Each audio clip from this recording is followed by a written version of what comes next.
A very competent and valued Philippa, but I've decided you are at the right level for you. Are you actually reading from an HR manual? No.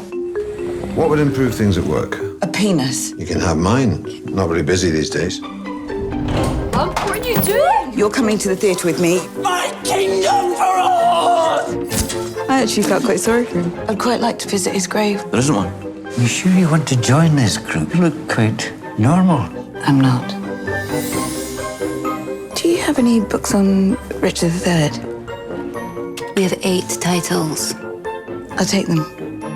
Which ones? All of them. I know you're some sort of apparition. I've been trying to work out why you're here. I wonder if it's because you're lost. I know I can find him. Who? Richard. Richard who? Sorry, the third. The king? Yes. This is starting to look like an unhealthy obsession. I can't believe you just said that. I'm doing this for you. Plenty have tried and failed. Well, I wish you the best of luck. How can you possibly find him on your own? The key is in the city archives. All the information I need to find him, well, it's all out there.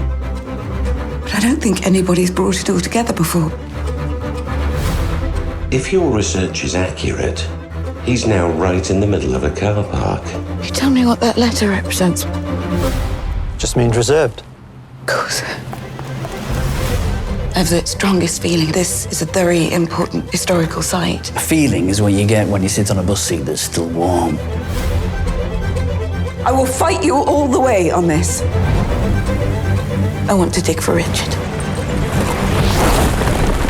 It's the body of an adult male. Boys, your mother's just found Richard III.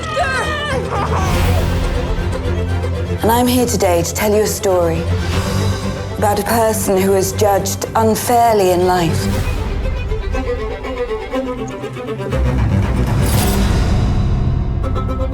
Sorry, Graham, I can't help noticing your hair. Well, it looks a lot like Richard III's. Yes?